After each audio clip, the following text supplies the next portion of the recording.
사스교진한야하람이다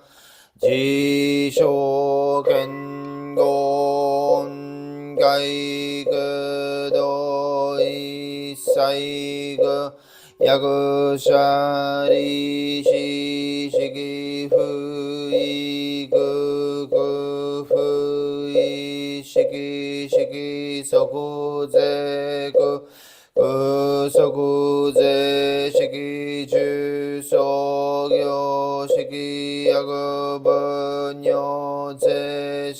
그서구제시기주소교시기야급은요제샤리시 제소호구소프쇼프메스프그프조 부조프겐제고구주무시기머주소교 시기머겐니비제시니머시기쇼 고미소그호메겐가이라이시마이 시기가이마마며야그마마며진 나이시머러시야그머러시진머그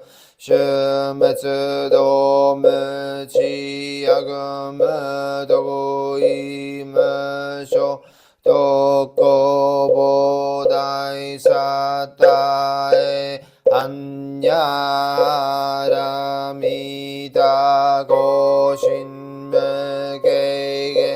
메게이게 고메그프언디사이 텐도머소 극교내 한산제쇼 버스의 한야하람이다 고도그 아노그다라산야그산보다이고지 한야람이다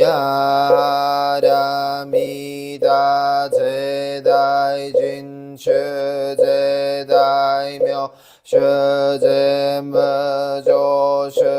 슈제머도도 슈노조 이사이고 신제저퍼고고 세즈한야 아람이다 슈소구 슈스슈와츠갸데갸데 하라갸데 하라소갸데 모지 서와가 한야신요.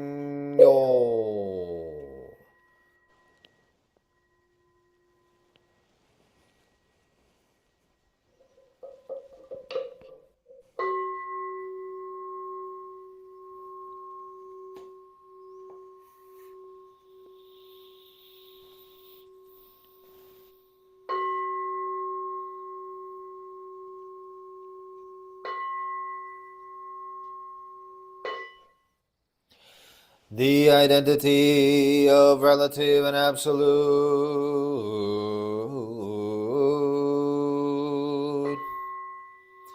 The mind of the great sage of India is intimately conveyed west and east, while human faculties are both wise or dull. In the way there are no northern or southern ancestors. The subtle source shines clear in the light. The branching streams flow in the dark. To be attached to things is primordial illusion. To encounter the absolute is not yet enlightenment. All spheres, every sense and field intermingle even as they shine alone, interacting even as they merge, yet keeping their places and expressions of their own. Sights differ primarily in shape and character, and sounds in harsh or soothing tones. The dark makes all words one, the brightness distinguishes good and bad phrases. The four elements return to their true nature as a child turns to its mother. Fire is hot, water is wet, wind moves and the earth is dense. Eye and form, ear and sound, nose and smell, tongue and taste, the sweet and sour, each independent of the other, like leaves that come from the same root. And though leaves and root must go back to the source, both root and leaves have their own uses. Light is also darkness, but do not think of it as darkness. Darkness is light, do not see it as light. Light and darkness are not one, not two, like the foot before and the foot behind in walking. Each thing has its own being, which is not different from its place and function. The relative fits the absolute as a box and its lid. The absolute meets the relative like two arrow points that touch in midair. Hearing this, simply perceive what is, make no criterion. If you do not see the way, you do not see it even as you walk upon it. Walking forward in the way, you draw no nearer, progress no farther. One who fails to see this truth is mountains and rivers away. Listen, those who would perceive this subtle matter. Live well your time by night and day.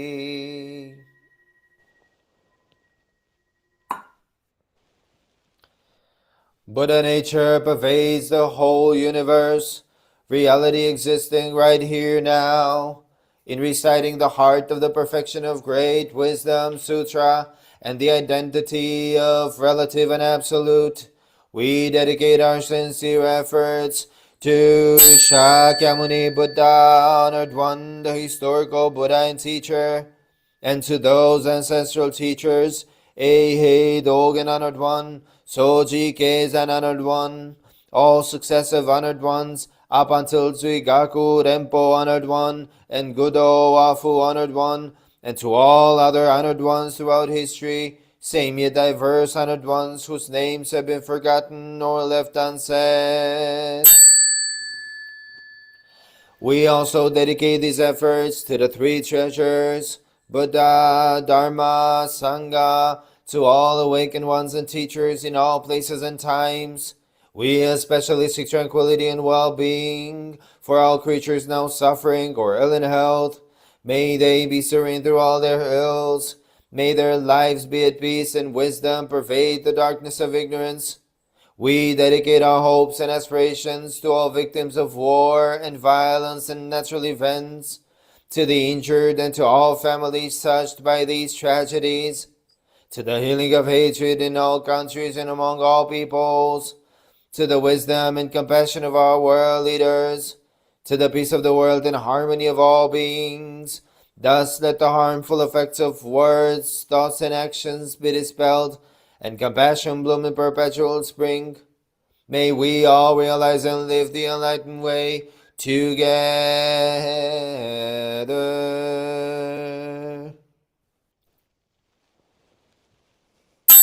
All Buddhas throughout space and time. All Bodhisattvas, Mahasattvas, Mahaprajna Paramita.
All harmful acts, words, and thoughts ever committed by me since of old, on account of beginningless greed, anger, and ignorance, born of my body, mouth, and mind, now I atone for them all.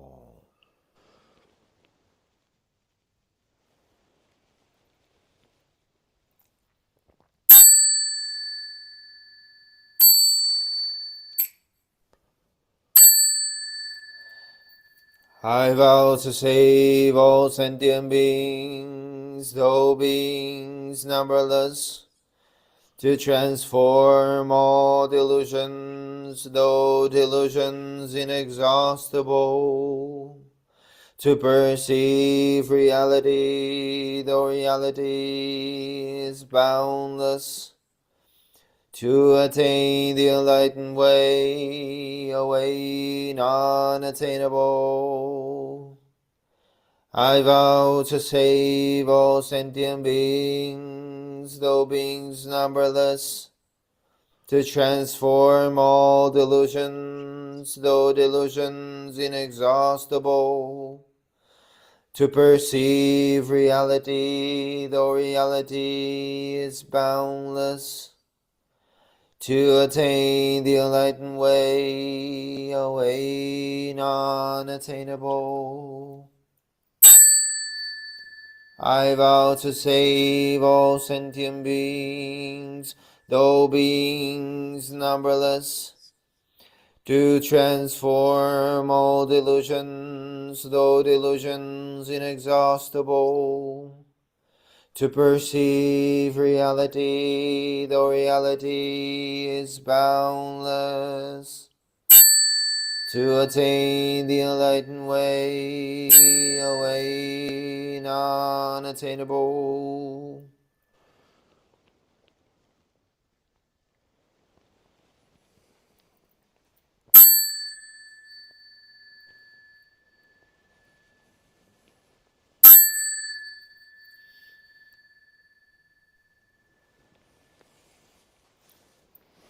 Thank you, everyone. That was nice. Please make yourself comfortable. Find yourself something to drink. For our little talk, I need to open this door or I will cough the whole time from all the incense. So.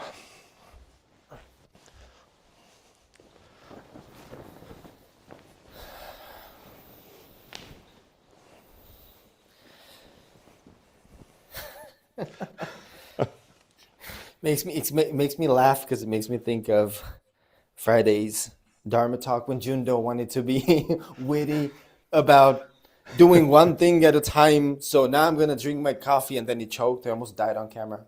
Yeah, I remember. Now I'm just joking. And from the podcast, I removed one bit because it sounded like totally other bodily sounds. It didn't sound like he was choking. He made one of those sounds like that. And so I thought, yeah, no, that's not going to be in the podcast.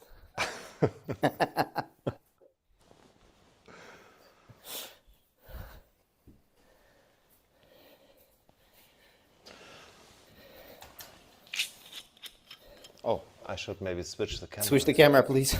Yeah, I was looking at everyone's friendly faces and just didn't realize that my own wasn't there. Oh, boy.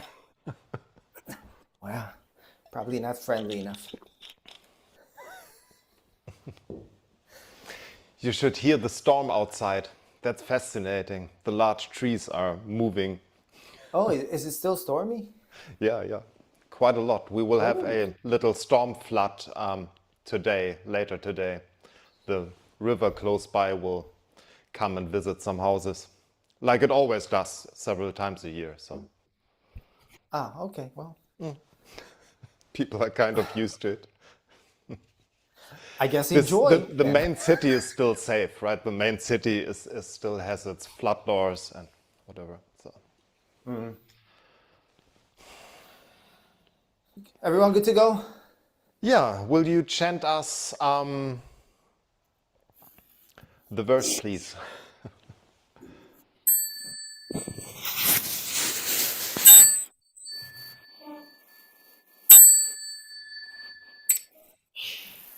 The Dharma, incomparably profound and infinitely subtle, is always encountered but rarely perceived.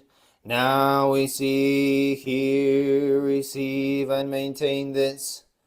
May we all realize the Tathagata's true meaning.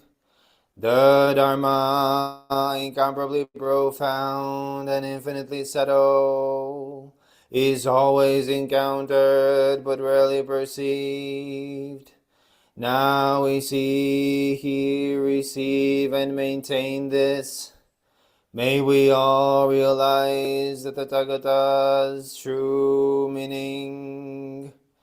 The Dharma, incomparably profound and infinitely subtle, is always encountered but rarely perceived.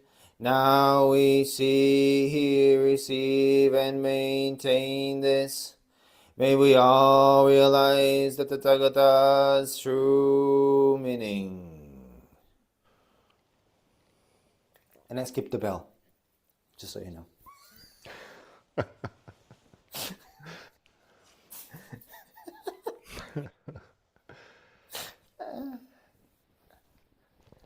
So, there we are again.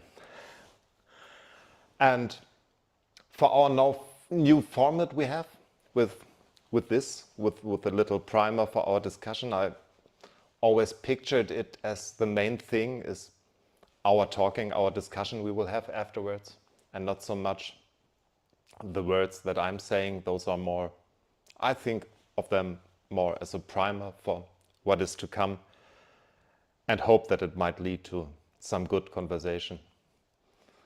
A new thing we did in Treeleaf this year is that for our Ango and Jukai preparations, there is a general focus we have during the whole of Ango, where our precept Chusos are offering talks, where we have monthly Dharma discussions, and the focus this year is the precepts. It's an obvious one. And how the precepts are to be applied in everyday's world, in today's world, and not just the stuff the old Chinese masters did. And I want to kind of stay in this general topic, but I don't want to take anything away from the Shuso talks, and so not reach too much into the precept discussions. And I thought, with all what we added, with all this talking about the precepts and about Jukai and Ango, fell a bit short. So we never really talked about how is Ango going? How is Ango going for you, for all of us? And share a bit about Ango and how Ango and Jukai might actually not be two different things. And so that's what I'm trying to do today, to prime us a bit for talking about Ango afterwards.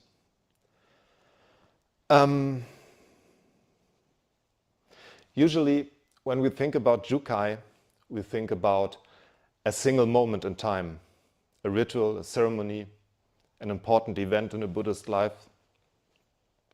And Ango, on the other hand, feels like a whole season, a long period of practicing together, of coming closer, of feeling more of practice in everyday's life, moving Zazen and practice off the cushion and out of the Zendo.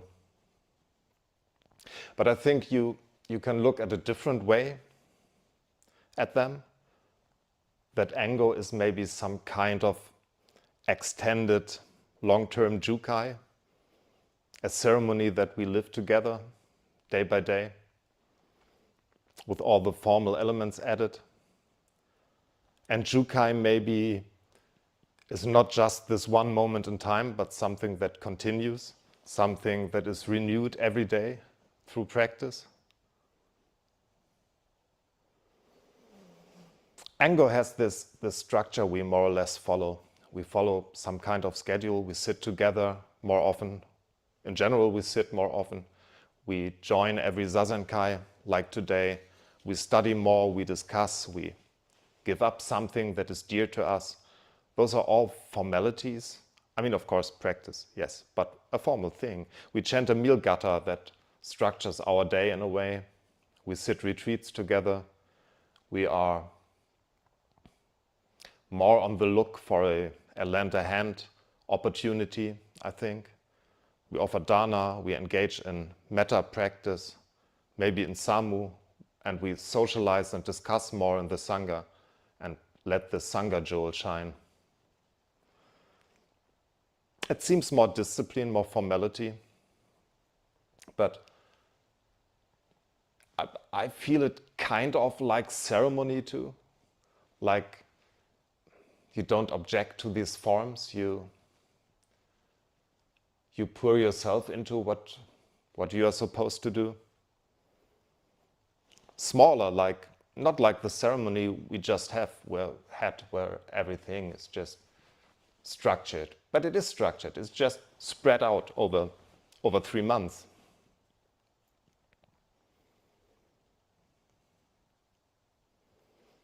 When we practice Samu, wash dishes, clean the floor during Ango, that are not just things we do on autopilot.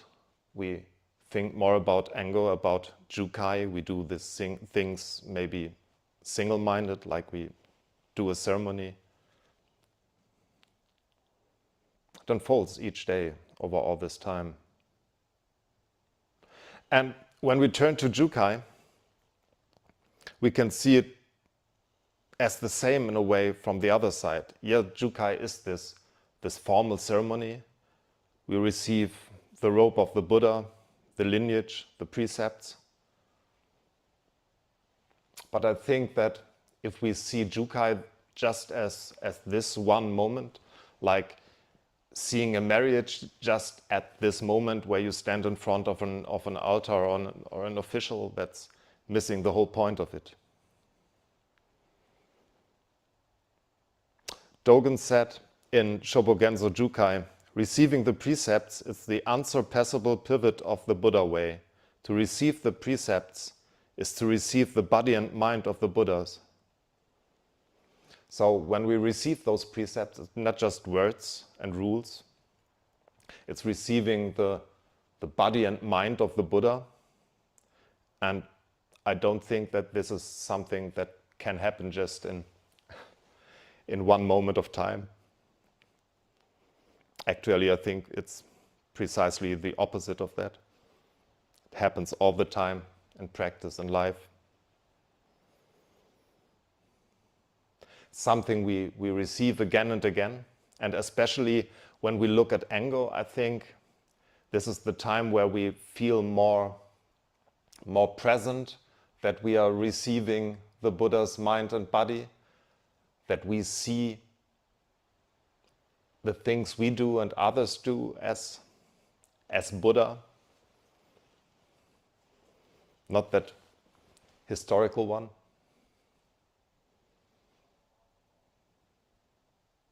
So Jukai, I think, is renewed every day, not just with Fusatsu this evening, when we come together and atone for our misdeeds and for our moments where the precepts were not present in our mind and we did something idiotic, and recommitting to the precepts, not just at that moment, every day, and especially during Ango, where we are discussing about precepts like do not kill, and vegans talk with meat eaters, and abortion pro and contra discussions happen, and all of this. This is the time where we really meet the precepts, where we need to live by the precepts, where the other potatoes in the sack rub against us, where we practice and feel all this. But it's not just this big precept things, like we also always picture these big situations in the precept, this not killing, we do not murder, we don't do wars or something, or not stealing, we don't rob, don't commit a crime, but practicing the precepts is also this everyday thing, this little thing. Well, not killing might be about how we treat the spider in the bathroom, or how we handle our own anger without killing the moment with harsh words. Where speaking falsely might be speaking not falsely, of course, might be as simple as not pretending we are fine when we are not. Or making more of a casual conversation than there really is, exaggerating a situation. Not taking what is not given can also be not put yourself first in a conversation, not taking the time, not taking the focus away from others, letting them shine, not needing to have the last words, not taking too much time from others. This is something that I think happens all the time during anger, and as I said, especially during those discussions we have. Also those discussions that edge on political topics where everyone wants to jump into the face of the next one.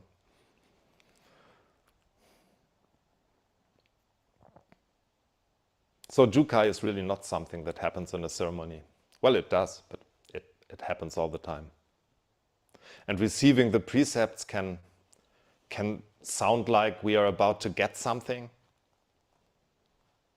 almost like signing a contract, like being given a set of rules.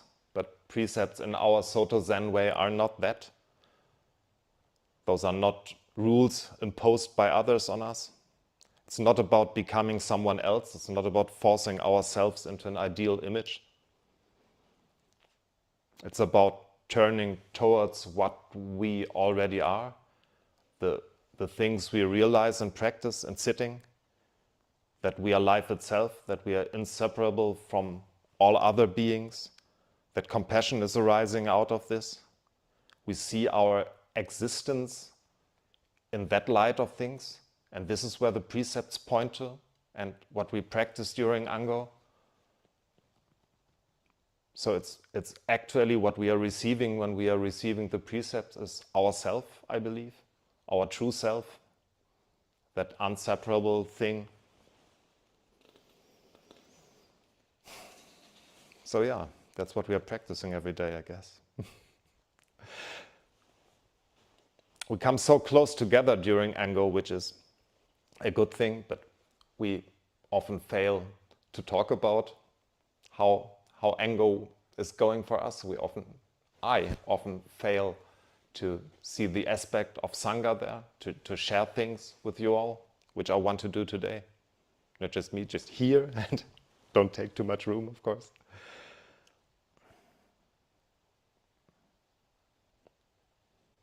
Yeah.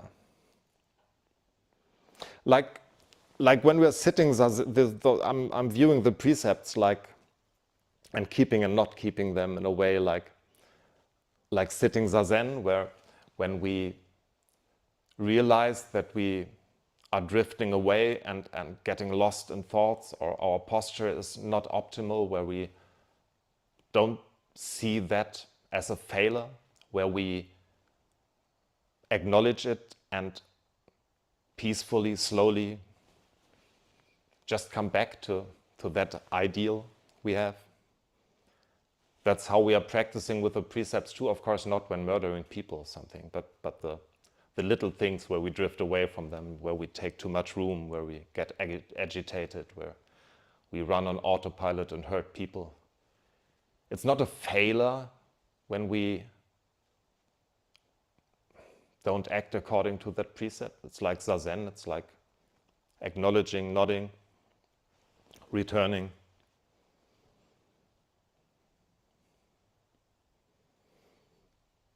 That gets more clear for me during Ango, I think, because I'm less running on autopilot. I'm more trying to do things single-minded And all the little ego commitments we have remind me all the time that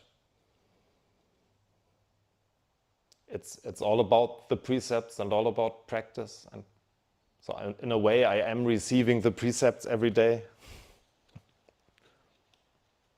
And sometimes I like it and sometimes not. So, have I written down anything I wanted to say? No. I said everything I wanted to say. I think Engo is Jukai stretched out over days and weeks, and Jukai is Engo distilled in that one moment, that one ceremony. So I failed to talk just about Engo or just about Jukai or the precepts, but I would like us to share a bit about Engo. That's all I have to say.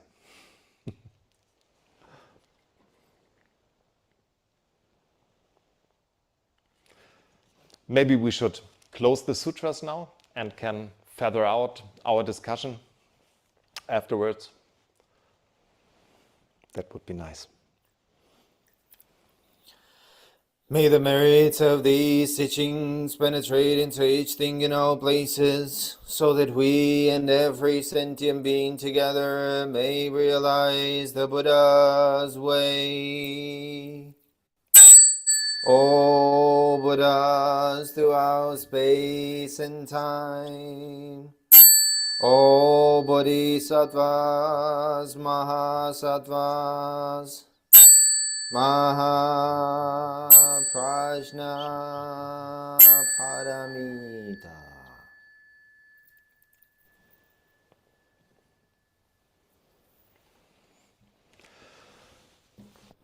Thank you for listening to my musings. Thank you for musing. Yeah, how is Engo going? Do you have any questions, any comments? Do you want to share anything? I mean, I can continue, but I would prefer not to.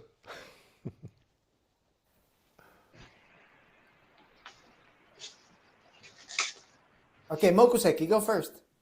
I will, actually. You unmuted. It's clear. I unmuted. I was thinking how to couch what I was about to say in relation to what Kote just said about the small things, the spiders in the bath, etc. I totally get that. But I think we're all practicing Ango in a time in the world where things that we have absolutely no control over that deeply affect our practice are everywhere. You've only got to turn on the news and it's a horror show. And I'm finding that affecting my practice deeply because it's intruding. Yet there is nothing personally I can do about it. I can save the spiders in the bath, which I do all the time. It's strictly a no-kill house, this one. Nothing gets swatted. It all gets moved outside. But I'm finding there's a kind of, it is an intrusion. The things that I'm seeing on the news, the things that I'm hearing. Yeah. The UK is not a particularly comfortable place to be anything different at the moment, which is also very sad for me, having been here for, this is my 7th decade here. And it's kind of, it's a difficult time to balance those two. I don't know if anyone's finding that as well. I'm definitely finding it's affecting my Ango practice. It is, but it's also how you treat yourself when you experience this, right? What you do with yourself, if you work yourself up. I mean, the things are ugly, of course they are, but it doesn't help if you get carried away from them, right? If you add to it, if you add these ideas of I don't know what to do and the world is gonna end soon and atom bombs are there again, and of course that's all true. That's all true, right? That's all true. But you cannot act from that standpoint of being all in a tumult. You do even worse. And you cannot even talk and negotiate with people who are if you are not a Trump supporter, there are people who are Trump supporters and you cannot talk to them anymore. You cannot convince anyone, you cannot have a conversation, you cannot have anything when you're in this current state of being emotionally abroad. And I think our practice is not so much about ignoring it, about pushing it away, about being in equanimity with everything, right? I think it is being so close to other people and how the human, how we work, how everything works, that it in a way enables us to understand what is happening there and act and live from such a standpoint that we are not hurting ourselves anymore, then it's already happening. So yeah, I agree with you. That is something that happens in anger more than normally. Yeah. Sorry, it's an interesting comment you made, Mokoseki, because it reminds me of something that I sometimes talk about with folks when we talk about meditation and sitting in general. People have this notion sometimes where they say, "Oh, when I sit, I feel worse," and I always go, "No, you're just paying attention to what's already there."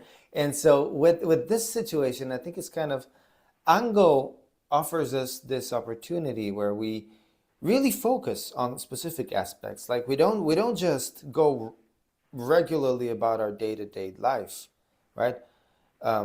We take on some things. We put our focus on certain aspects. I need to sit down before Ango starts and think, what are my commitments? And then what am I going to be practicing with? And then all of a sudden, like you say, all of these things are intrusions, but they were there 2 weeks before the beginning of Ango. They were there, 4 months before the beginning of Ango, and they're going to be there at the end of Ango. But there's this attention, I think, that goes into the practice that maybe we lack in the rest of the year, or we mask maybe some of the distractions, some of the intrusions that are upon us. Throughout the year, maybe we limit ourselves to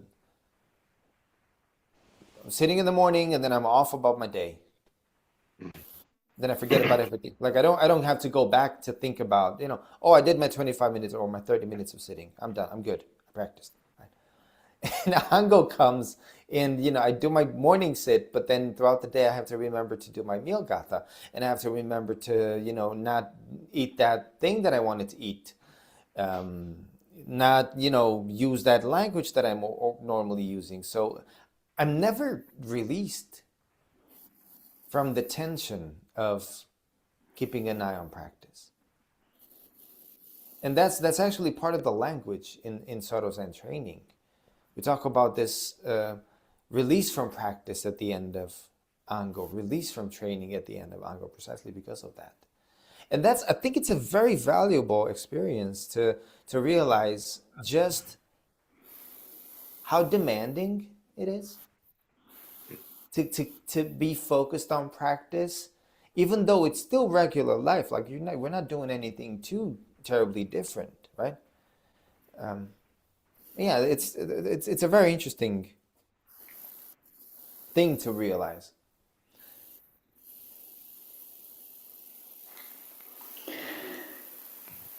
Yeah, you took the words right out of my mouth, Bjorn. Actually, there. I always find at Ango, every time that we go into Ango, along Mokuseki's point there, bad things seem to happen whenever we're sitting in Ango, and yet bad things happen all the time. For example, my Ango buddy is in the south of America, and obviously they've had the Charlie Kirk shooting and these sort of things. There's a terrible synchronicity that seems to happen in these sort of things. But I agree with you completely. I think it's because we just pay more attention at these sort of times. And I think the more we go through the Ango process, the more you kind of learn to surf over the top of that slightly, and glide through it and accept it for what it is. But the interesting thing about Ango for me is I spend a lot of time with Ango feeling that Ango is getting in the way of my practice. It's a really strange thing. The first thing that my body does whenever we go into Ango is kind of like rebel against the fact that I can't do the practice the way that I'm used to doing the practice. It's a really strange thing, despite it being a deepening of the practice and me actually doing just exactly the same as I would be doing anyway. And this is something that I've felt year after year after year after year in Ango, and it gets easier. It gets easier. But it's part and parcel of the bad things seem to happen, like life seems to get busy exactly at the same time that Ango comes in. And I think it's a case of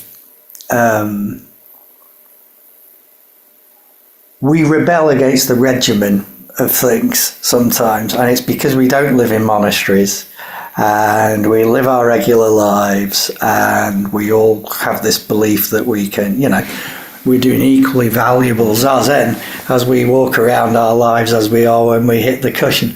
And I just wonder how many people, when they start doing these things and they join us in Ango, find this. Because I've always found it, and a bit like Kote says, I've never really spoken about it. It's one of those things that nobody speaks about. That's my take on things. Sorry. What is the Ango Shosai, experience thread for? Shosai, you were waving, wanted to say something. I was just going to ask whether you are carrying a model in your mind of how it should be as opposed to how it actually is. Yes, I would suspect that's very much the case, actually, Shosa. Yes. Maybe that is it. Maybe we go into Ango with a view of what it should look like, don't achieve what it looks like, and therefore feel like we're behind the curve in Ango. Yes, perhaps that is it. In fact, I'm fairly certain you're onto something there, for me anyway, personally. I shall probably be hauled across the coals for saying this, but coming from another tradition where we in Lent we went for it, we really starved ourselves and went through the hard times imposed on ourselves. And then we had a scripture master who railed against this and said, it is no good. It's an empty symbol. If you just give things up, but don't produce any good from it, then it becomes an empty symbol. So I go into Ango not with hard and fast promises, I will do this, I will do that. Interestingly enough, I added 5 minutes to my guide to my sit that I do on Monday and Friday. I use a Caesar bench. It's only rated for 30 minutes. Beyond 30 minutes, it becomes excruciating. But that's the sort of thing that I run up against. But what I found is that by having a free and open approach to Ango, things come up, such as my knee-jerk reaction to life is, my car broke down. I had to spend well over £1,000 getting it fixed. But actually, it's just the way it is. It's not an acceptance of roll over and woe, life has done this to me. it's not worth giving it energy. Just fix it, move on. And I've also started sitting, the Kusan Sangha are having a 49-day remembrance of Stefan, who died. And they're doing a very interesting sit, 24 hours a day for 49 days. You can enter on the hour and leave on the hour, and it's 25 minutes Zazen, 5 minutes KINHIN, 25 minutes Zazen. It works for me. That then becomes an extra sit, and it's very easy. Rather than piling in, saying, "Oh, I'm going to sit for an hour," no, sit for 25 minutes. Get up and do 5 minutes KINHIN. Sit for another 25 minutes. It's choosing the not the easy, but I'm just finding that it works. Similarly, with giving things up, I really can't be bothered reading the papers. You know, not because I reject and are horrified by what's going on. I somehow feel a detachment from it. Food. There is nothing specific that I chose to give up, yet there are things that I found myself giving up. And regarding the precepts, it's sort of highlighting again that we go through life making choices. You know, I choose not to kill the spider in the bath, but I tread on a snail when I'm walking across the patio at night. You know, it's things. It brings it into focus, and you become aware how much in the day, in your life, you're having to make choices, some of which don't fit with the precepts. I have a similar approach, a similar view as you, Shosai.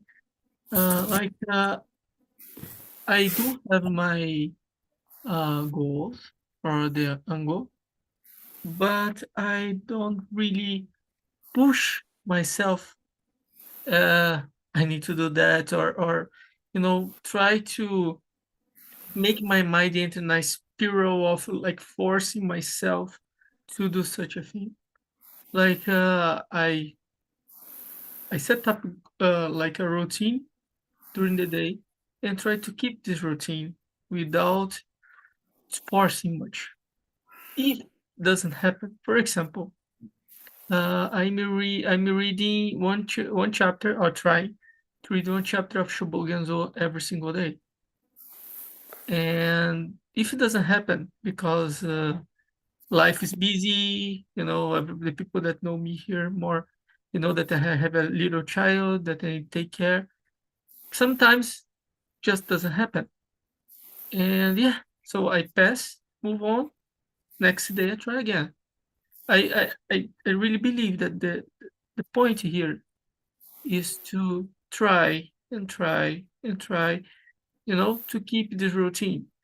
Like it's not so much different for me to enter in the Ango period and the everyday and the rest of the year. Certain routines I even keep it during the year. For example, the Miyogata. Even my little child do it with me. So I believe this is the point. Not take your mind and leave your mind like struggling with that, super focus on that, if not to lose the point. They need to keep the life and flowing in the way that it is, even though you set up the goals. At least is my perspective about it. Yeah, I think the reason I kind of like brought it up is I spent a long time with Ango, feeling like I was trying and failing. And I think for anybody who's going through it the new time, I guess all I'm trying to say is yes, be gentle to yourselves.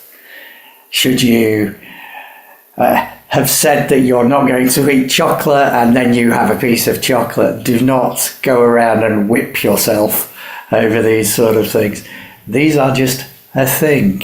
And that thing we move through, and etc., etc., etc., and we get up and we try again.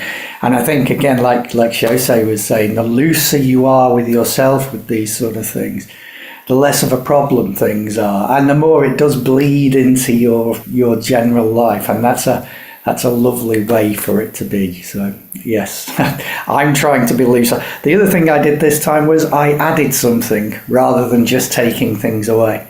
So I added a load more exercise to my routine so that I wasn't just depriving myself of things, I was also adding new good things into my life, and that seems to be helping. So I will shut up now anyway.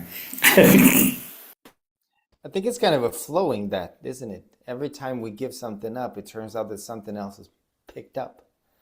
Uh, I give up some TV, then all of a sudden I'm doing more of something else. Um, we love to only like look at one side of things, but there's always two sides.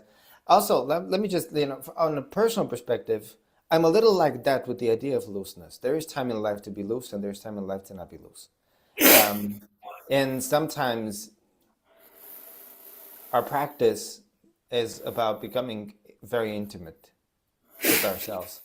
And if I'm always gentle with myself, and if I'm always loose, so not to push myself, I will never know what I'm like when I'm pushed.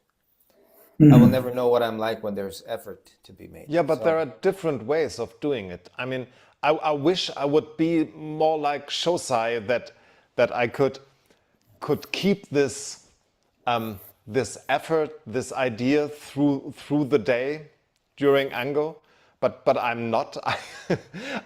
I need these commitments to that's what I'm bring me saying. back, right? To bring me back to this, to the rest of the idea. I need to rub on my not drinking coffee to be reminded, to the strict thing, to be reminded throughout the rest of the day that I want to approach Ango in a certain way. And this rubbing reminds me on But there the is rest of Ango in a way. So that what works automatically for Shosai, but there which is a it is not for wisdom. me. There's a wisdom, I think, when we approach Ango, that there's a reason why we stop before we begin and we ponder what it is that I need to work on. What am I going to choose to Oh work yeah. on throughout the next 3 months? If I'm taking on too much, then I'm going to set myself up for failure. Um, if I don't push myself at all, I might not benefit from it as much Yeah, as I yeah, could but if I did. what I wanted to say is this pushing can happen in different ways. It can happen in a more amorph way of approaching your day as being more present the whole time, of being more aware, like Shosai presented it, and then it can happen in a way that you obey to the things you put on your list. And there's a thing, doesn't have a single solution that work for different people. I No, think that's that, that. yeah, for you, maybe you work to push a little bit more than, for example, for me or Shosai. I think that's it. There are people that needed to have this push, or they feel Well, again, if you don't fulfilled push, to you do won't that. know who you are when you need to push. Sometimes a little pushing is good. Yeah. I think this idea of a perfect angle is devastating. So I'm quite happy doing an imperfect one. But it's a matter of calibration, adding some things, but I mean, not having this ideal and being, say, following that in a legalistic way, because then you create a horror for yourself and you will, well, fail completely. So it's, I mean, you add a little here and you take away a little there. I mean, you kind of recalibrate your life, and then it's manageable. But I mean, the more I sit, well, I sit more, then I have to walk more.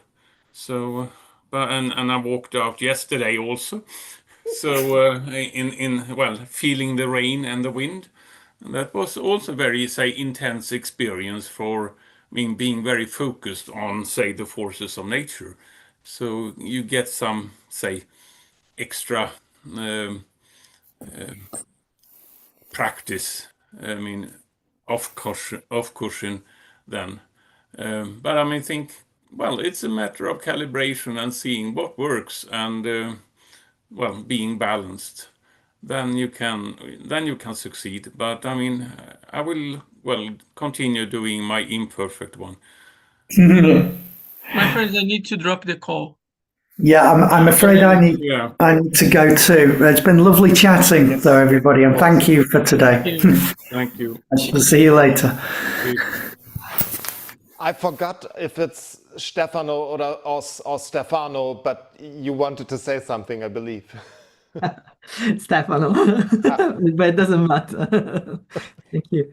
Now, I was just thinking that listening to you all is very inspiring, actually.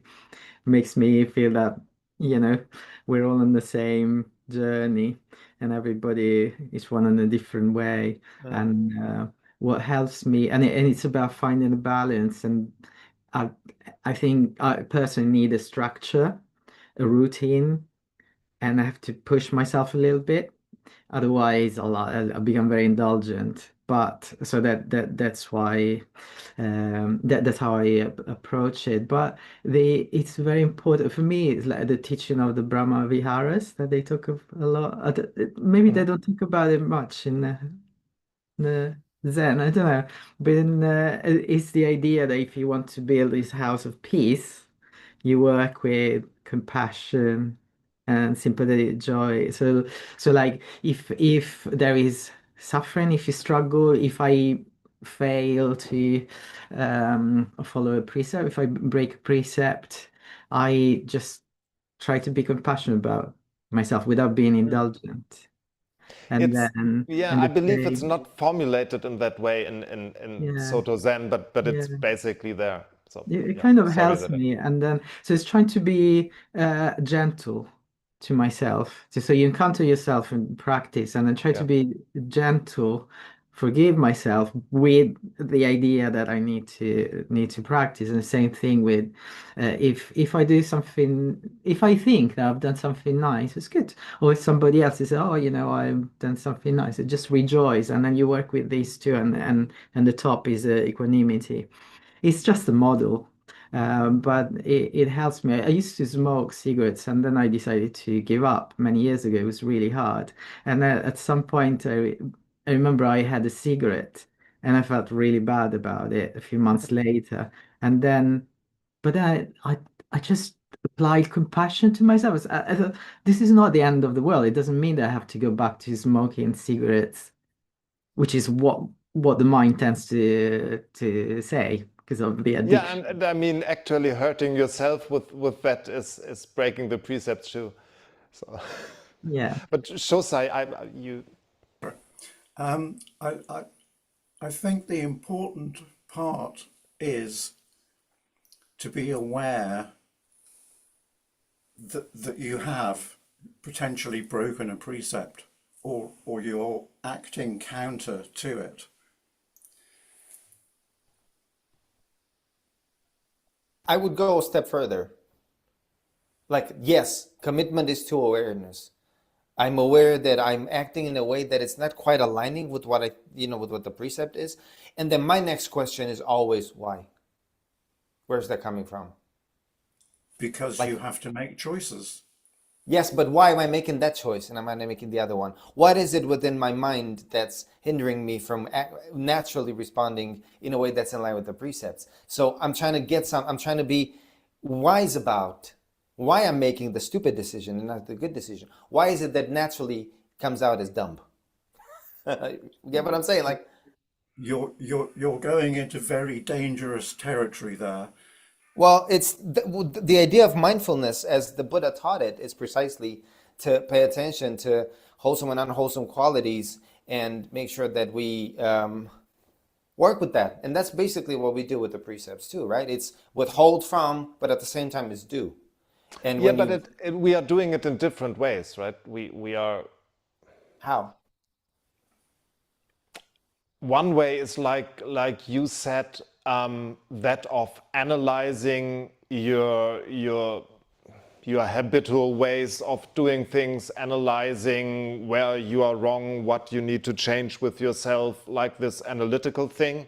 And the other way is that we trust in practice, that it reveals our Buddha we are, and we naturally act That's the in a point. way. Those That's the are point. that That's the plays point. Wait, together, right? But this is, but that's the point. it's not When you just, naturally, but there is a risk in working yourself up and destroying yourself when you're analyzing everything and are I don't searching think for that's your the, faults and forcing a certain that's not what I'm behavior on saying. you, right? And That's not what I'm saying. yeah, but You it know, sounded like that. It sounded a bit harsh well, towards yourself, what you said.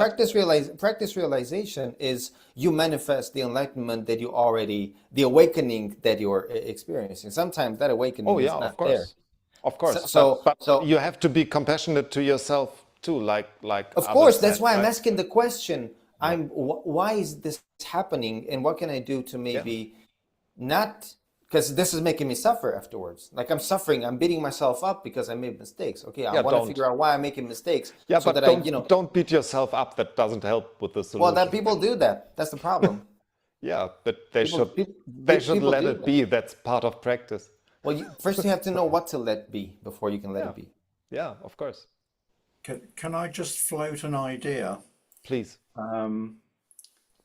that would it be possible to extend beyond Ango and after Jukai the deeper meaning of the precepts so that Ango doesn't become and Jukai doesn't become the end point, that we continue talking about the precepts and maybe looking at, doesn't Shobogenzo have a chapter on the deeper meaning of the precepts? I'm not entirely sure, but I would We do that every. I would We do that. expect We it to have. There's the Kyochukaimon for Master Dogen, where he does precisely go into the precepts, and it's what we partially recite during the every month's Fosatsu when we talk about the precepts. It's part of Kyochukaimon. But yeah, where I agree is that we usually talk a lot about practicing the Zazen and practicing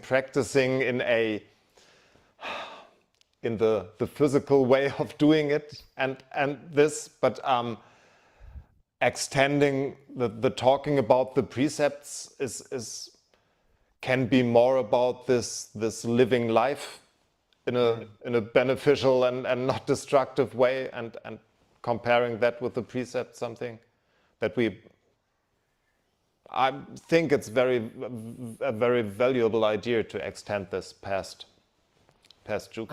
I love Shosai's question. I love his question really, because I always feel with Ahango, maybe a lot of us miss the point.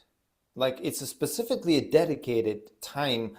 So once I'm done with Ango, I have it on the tip of my tongue, and I can taste the difference between the rest of the year and what just happened in these 3 months, right? And so that can help me, in a way, realize where my focus is and where my day-to-day activities might take over in a way that's not, what's the I difference took between... something from every angle with me for the rest, right? I was going to say that, like, there's a Yeah. difference even between all of us as practitioners. I find it more difficult every year to figure out what to do about Ango, because it's like do the Gatha. I do it either way. Sit a little more. I can't. I need to work. Sitting already 4 hours a day. What should I do? It's like, I'm adding another sit to my day.